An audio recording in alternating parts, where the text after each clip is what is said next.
Today we're going to be making deviled egg roulette. What is that? Hang around and find out.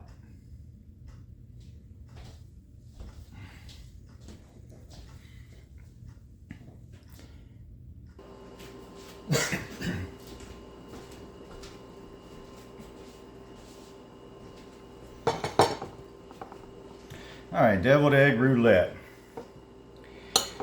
Past few years I've been the one to make the deviled eggs for our family get-togethers around Thanksgiving and Christmas.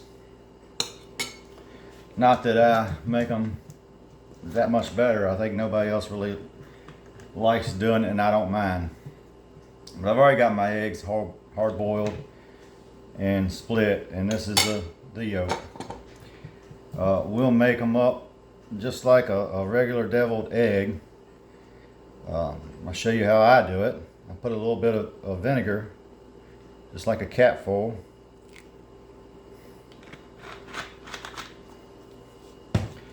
Put some mustard, yellow mustard. I don't, again, like I say, I just squeeze and don't really measure anything. Pepper, salt,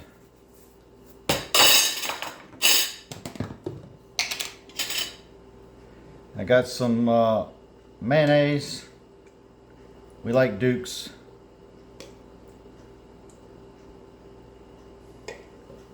And I normally put in some sour cream. And then of course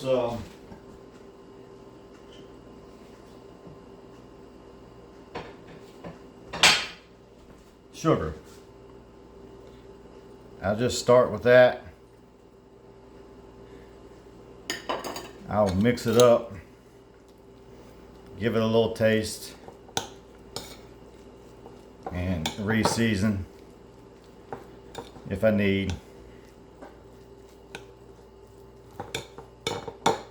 And nothing's really special about the deviled egg recipe. It's what comes later, the roulette part. You have to stick around to the end to find that out. It's something I started doing a few years ago to add a little fun, a little mystery, I guess, so to say, to our family meals. Everybody seemed to kind of like it, get a little kick out of it. So just mix it up, mix all that up well. Like I said, whatever you like in yours, make them how you normally make them. The little twist comes at the end. But basically, that's it. A little mustard, mayo, a little sour cream, salt, pepper, a little vinegar. And we'll give that a little taste.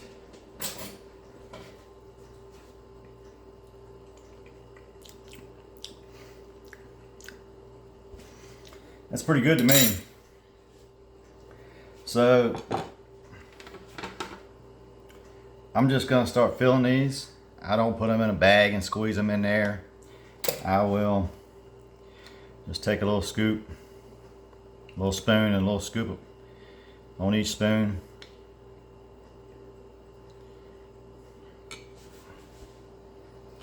And fill them up. And once we get to the roulette part, I'll bring you back and show you.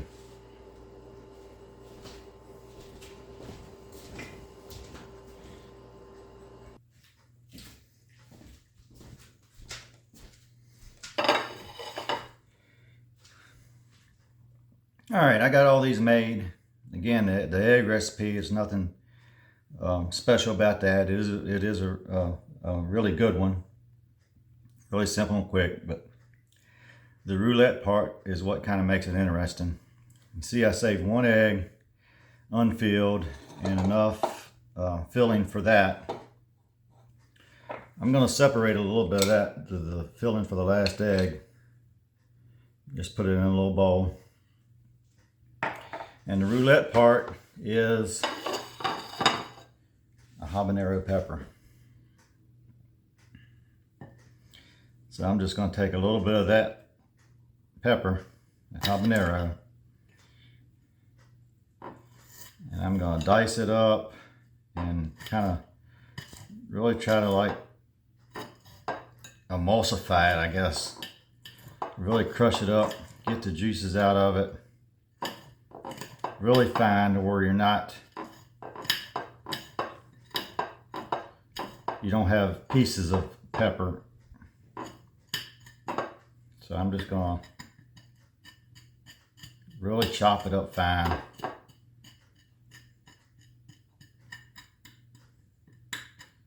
Smash it.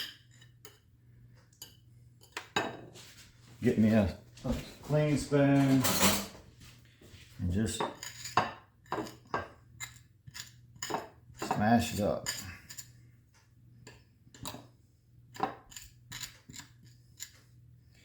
Alright, now that little bit of habanero is going into there.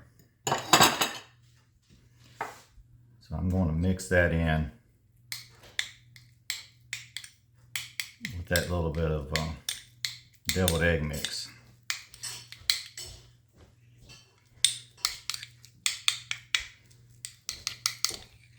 And I'm going to stick that in the bottom of this egg. And I stick it in the bottom because my family's gotten wise to my tricks. So I got that in the bottom. Now I cover it up with just a normal mix. Because they'll wind up just barely sticking their tongue to it to see if they've got the one. And then of course I know which one it is. Alright, I had to pause it a second. Daughter came in, she's getting ready for school. But I got the habanero mix in the bottom of this egg, and then I've covered it up with just normal mix. Because like I said, they've caught on to my ways, and they'll taste it before they actually eat it. So there's only 2 people that know. That's a lot of paprika on top. Anyway, there's only 2 people that will know which egg is which. Me and the person that got it last year. I always tell the person that got it the last time so that, you know, they don't get it again. And gives somebody different a chance to experience it. But it's fun to sit back and watch because I know who's got it. I'll watch as they go through the line, you know, and pick up the egg, and I know who's got it. And it's fun to watch them. This one I'll try to either put a little more on of paprika or, you know, do a little something different to it so that I know which one it is. I may just put like a, you know, just a little, like a little hole right there or something. Just mark it so I know which one it is, because I'll forget. And it adds a little excitement or a little twist to our family dinners. Like I said, they've kind of gotten used to it. I normally buy like a scratch-off ticket, $5 scratch-off ticket. And whoever gets the egg gets the lottery ticket. But something fun to try for your holiday meals. If you think you'd like to do it, give it a try. Sit back and get a giggle out of somebody getting torched. Thanks for watching. Check out some of my other videos. Appreciate you liking and subscribing. Until next time.